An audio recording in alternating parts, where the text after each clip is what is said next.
Mabel's story used to inspire people. She grew up in Umugo village, where her family struggled to eat twice a day. Her mother sold akara in front of their compound. Her father worked at a local palm oil mill and always came home smelling like smoke and heat. Life was hard, but Mabel was smart and focused. She used to walk 2 hours to and from school every day, carrying slippers in a nylon bag because the village road would spoil her only good shoes. People in Umugo used to say, "This girl go make us proud one day." And she did. After getting a scholarship to study in Lagos, Mabel never looked back. She graduated with first class. Then she worked with a tech company that took her abroad. 5 years later, she returned to Nigeria as the CEO of her own tech startup, and within a short time, she became a billionaire. Magazine covers, red carpet events, TV interviews. Her life became the dream many prayed for. But as her money increased, her connection to her past reduced. She changed her phone number. She stopped replying messages from people in the village. She stopped attending village meetings in Lagos. She even told her driver never to use the village route when they traveled. "It slows me down," she always said. People from Umugo tried to reach out. Old classmates called her. Her mother's friends begged her to donate money to fix the community borehole. She never answered. One time, the youth leader of the village sent her a message asking if she could sponsor a free coding class for young girls in the community. Mabel replied with just 2 words: "Not interested." Her driver, Musa, once joked, "Madam, if your village people hear this one, then go vex o." She smiled and said, "Who cares? That place has nothing for me. I built myself. They didn't help me." And just like that, Mabel erased her past like it never existed. But life has a way of turning the table. It started like a rumor. A government official mentioned something about new tech regulations. Mabel didn't take it seriously. "We will handle it," she said during a board meeting, waving her manicured hand like it was nothing. But within 1 month, 3 of her biggest international partners pulled out. Another month passed, and the central bank froze her company accounts over a licensing issue. Staff started resigning. Investors stopped picking her calls. At first, she pretended everything was fine. She still dressed up, attended functions, and smiled for the cameras. But behind the scenes, her team was panicking. There were lawsuits. Contracts were being cancelled. Her company's name was trending on social media, but for all the wrong reasons. Then came the final blow. One of her key office locations was discovered to be built on a government-acquired land. The matter reached the National Assembly. They gave her 30 days to provide alternate land or face permanent business shutdown. Her legal team searched everywhere. Abuja was too expensive. Lagos was a no-go. Port Harcourt had environmental issues. Then someone on her team mentioned Umugo. "Madam, you still have that untouched land your father left in the village. If we develop that space quickly and show the government that work has started, they may give you more time." Mabel froze. Umugo? She hadn't stepped foot there in 13 years. Even when her father died, she sent money and stayed in Dubai during the burial. She didn't even call her uncle back then. Now, the same village was her only option. She laughed bitterly. Are you saying the same Umugo that has no power, no proper road, and no internet is what will save this empire? Her team looked at each other. Nobody spoke. After a long silence, her lawyer whispered, "If you want to remain in business, you don't have a choice." Mabel didn't sleep that night. She stayed up in her luxury penthouse, lights off, staring at the city she once ruled. Her phone had stopped ringing. The headlines had gone quiet, but she knew what silence like this meant. Everyone was waiting to see her fall. The next morning, her lawyer brought the final report. "Madam, we've searched everywhere," he said, placing the file on her glass table. Lands in Lagos are tied up in litigation. Abuja developers are asking for 10 times your current budget. And even if we find space in Port Harcourt or Enugu, it will take months to get community approval. Mabel sighed. And how much time do we have? 18 days. Silence. Then she asked quietly, what about other places? Ogun, Delta, even Ekiti? Her lawyer shook his head. Not enough land or too far from infrastructure, but Umugo. He flipped a page and pointed at a document. Your father left 15 acres there. The land is free, unencumbered, and still in your name. Mabel rubbed her temple slowly. She didn't want to hear it, but she knew he was right. She whispered, does the village even have electricity now? Not really, but guess what? That same youth leader you ignored has built a small solar hub there. He got a grant from an NGO. There is even portable water now. Mabel looked up, shocked. They did all that without me? He nodded. Yes, and they are working on a community development plan. That's why they might not be quick to give you access. That part hit her hard. The village she once called useless had grown, not because of her, but without her. She stood up and walked to the window. So, if I go there and they say no, then your business ends. She stared out, her jaw tight. For the first time in years, Madam Billionaire didn't feel powerful. She felt small, alone, and she finally said, quietly, get the car ready. I'm going to Umugo. Mabel had been to cities across the world, but that drive to Umugo felt like the longest journey of her life. She sat in the back of her black SUV, quiet, no music, no calls, just silence as the car turned into the red, dusty road leading into the village. Memories started flooding her mind. Carrying water on her head, running to catch morning assembly, her mother frying akara under the mango tree. She looked out the window. Umugo had changed. There were solar-powered street lights now. A small clinic had replaced the old health center. The primary school had been repainted with colorful walls. She saw young girls on bikes, dressed neatly in school uniforms, waving at the car as it passed. She used to be one of them. Now, nobody waved because of her. When she stepped out of her car, as the village square, people turned, not in admiration, but in silence. Some crossed their arms, some whispered. One elderly woman even looked at her and eased softly. She walked up to the community hall, heart beating fast. She had sent word to the village council that she wanted a meeting. She expected to walk in, speak, and be praised for returning. But when she entered, she felt the cold air of resentment. The youth leader, Chinedu, the same boy she used to call errand boy years ago, was seated confidently beside the council elders. He didn't stand to greet her. Mabel, he said simply. You came. She forced a smile. Good afternoon. Thank you all for agreeing to see me. Nobody replied. Only Chief Okorie, the oldest council elder, finally cleared his throat and said, we are listening.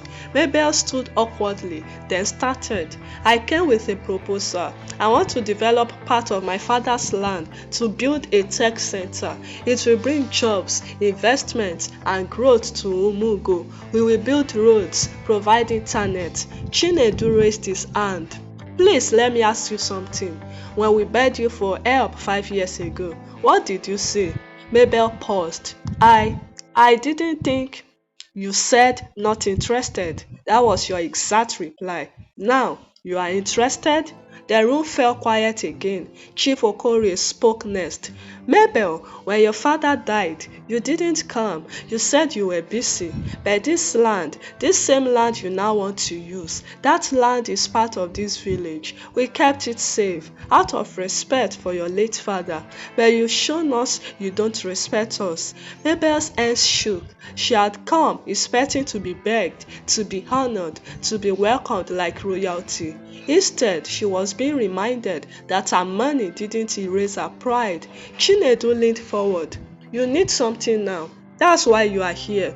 But we are no longer that desperate, quiet village you abandoned. If you want our support, you must earn it. Mabel stood in the center of the hall, her heels suddenly feeling too high for the dusty floor. She looked around. Nobody in the room was smiling. Nobody clapped. Nobody said, "Welcome home."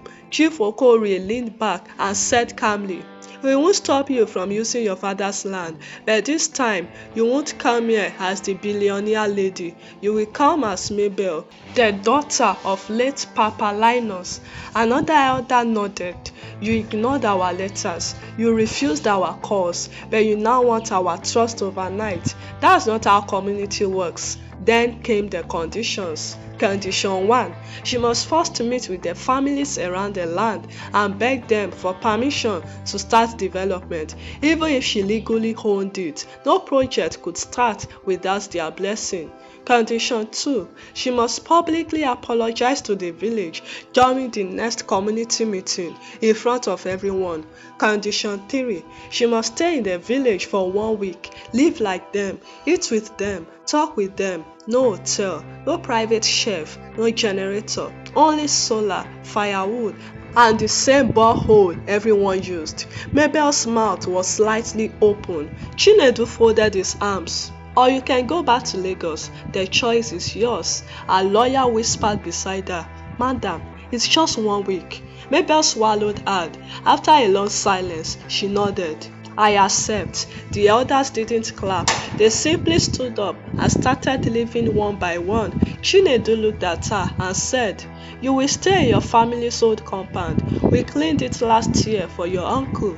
Let's see how this goes." That evening, Mabel arrived at the same house where she grew up, except now there was no AC, no assistant, no luxury, just a simple bed, a wooden window, and the sound of crickets outside. She sat on the hard mattress, dusted her bag, and whispered to herself, "So this is how it feels to be forgotten." But she didn't know the real test would come the next day, because by morning, someone from her past would knock, someone whose pain she had caused. The next morning, Mabel woke up to a rooster's crow and the distant sound of a pestle eating mortar.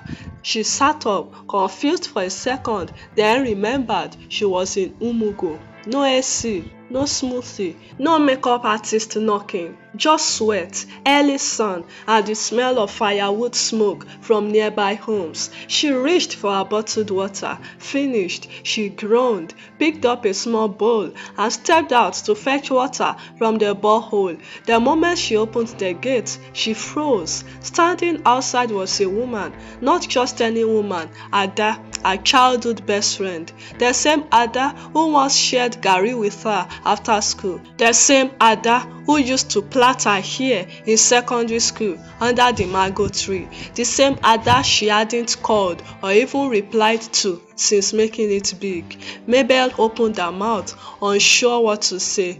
"Ada, But Ada lifted one hand, stopping her. "Don't, just don't." There was no greeting, no hug, no smile. Just a tired face and eyes full of pain. Mabel stepped out slowly. "Please let me explain." "Explain what? That you left and acted like we didn't exist? That you blocked me when I asked for help with my mother's hospital bill?" Mabel looked down, guilty. Ada shook her head. "It's funny. You had millions. I only needed 80,000 naira, but you ignored me. Now you are back because you need something from the same people you forgot." Their words cut deep. Mabel whispered, "I'm sorry, Ada." Ada laughed bitterly. "Sorry? That one no dey heal wound, Mabel. We suffered here. We begged for school fees, for help, for anything. But you were too busy snapping pictures in Paris and Dubai." "I didn't know how to face you all," Mabel said quietly. "I didn't know how to come back." Ada's voice was firm now. "Then you should have stayed away." She turned to leave, then paused. "They said you will be staying 1 week. Good. Let's see if you still remember how to live like us." And just like that, she walked off, leaving Mabel standing there with her bowl of shame. For the first time, Mabel realized money can open many doors, but it can't clean a guilty heart. It was Saturday. The village square was full. Chairs were lined up under canopies. Drums were beating softly in the background, and nearly everyone in Umugo had come out, not to welcome a dignitary, but to witness something rare, the billionaire lady's apology. Children whispered, "That's Mabel." Teenagers stared, phones in hand, ready to record. Elders crossed their arms, waiting. Mabel sat in the front row, dressed in a simple wrapper and blouse, no designer shoes, no gold jewelry, just a woman stripped of everything she once used to separate herself from them. Chief Okorie rose first. "We are gathered here to hear from our daughter. Mabel, the floor is yours." She stood slowly, her knees wobbling slightly. The microphone was too much. She pushed it aside and raised her voice enough to be heard. "I know some of you don't want to see me, and honestly, I don't blame you." The crowd went silent. She looked around. "When I left this village, I promised myself I would come back to make life better for everyone, but I got carried away by money, by pride, by selfishness, and in that process, I forgot who I was and where I came from." She turned toward the youth. "I ignored your messages, even when I had the power to help. I blocked some of you, avoided your calls, and acted like I didn't need anyone. But today, I'm not here as the rich Mabel. I'm here as a woman who lost her way." Her voice cracked. "I'm sorry to Ada, to Chinedu, to every family I disappointed. I can't erase the past, but I'm begging you, let me start again." Silence. Then murmurs. Some looked away, some blinked fast to hold back tears. Ada stood at the back, arms folded, face unreadable. Mabel took a deep breath and added softly, "If you still don't trust me, I understand, but I will stay my full 1 week and do whatever it takes to rebuild what I broke." She sat down quietly. A few minutes passed, then a little girl from the crowd walked forward with a small plastic chair. She placed it in front of Mabel and said, "My mommy said you can eat in our house tomorrow. She forgives you." Whispers turned to chuckles, smiles cracked slowly across stiff faces. Even Ada blinked in surprise. Chief Okorie stood again. "That's how forgiveness starts, one act at a time." And just like that, the cold wall began to melt. The next morning, Mabel woke up to the smell of freshly ground coffee and roasted yam. She stepped outside the old family compound and found herself invited into Ada's small but warm kitchen. Ada's mother smiled gently. "Sit down, child, eat with us." Mabel hesitated but sat. She ate the simple meal, yam, pepper sauce, and a small cup of coffee, and felt the roughness of the wooden chair beneath her. For the first time in years, she was just one of them. During the week, Mabel woke early to fetch water from the borehole. She helped women at the market sell their produce. She repaired fences with men who once called her rich girl. She listened to stories of struggles and laughter alike. Slowly, smiles began to come her way. One afternoon, Chinedu approached her. "You know, you don't have to prove yourself every day. Just being here means something." Mabel nodded, feeling tears burn. By the 5th day, children in the village ran to greet her with hugs and shy smiles. Ada, though still guarded, began to share small stories from their childhood and even helped Mabel fix a broken fence at the school. On the last night, the village gathered around a fire. Songs filled the air. Stories were told. Mabel sat among them, feeling a part of something greater than money or success. That night, she whispered to herself, "This is home. This is where I belong."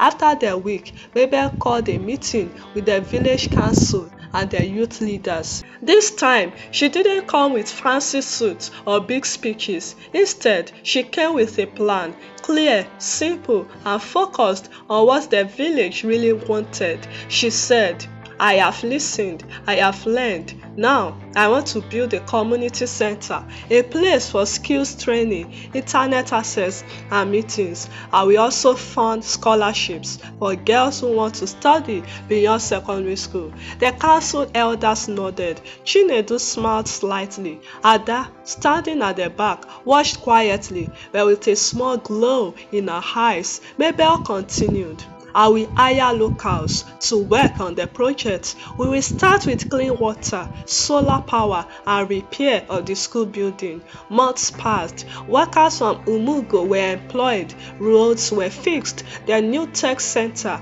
rose where the old mango tree had stood. Girls from the village got laptops and internet access. Scholarships were awarded. Many families saw a real change. Mabel often visited, not as a distant benefactor, but as one of them, helping with errands, sharing meals, celebrating small wins. One day, Ada approached her. You kept your word, she said softly. Mabel smiled. I'm trying, for us all. Back in Lagos, word spread fast about Mabel's transformation. Clients and partners who once saw her as just a flashy billionaire started respecting her new approach, a woman who understood the value of roots and community. When she reopened the company's offices after several quiet months, she introduced new policies inspired by Umugo's lessons, hiring with kindness and fairness, giving opportunities to those from humble backgrounds, supporting local artisans and farmers to supply our products, committing a percentage of profits to community projects across Nigeria. Sales began to rise steadily, not because of hype, but because customers connected with the story behind the brand. One day, a big investor invited Mabel to a meeting. He said, I heard how you turned things around by listening to your people. That's real. I want to be part of that journey. Mabel smiled warmly. It's more than business. It's family,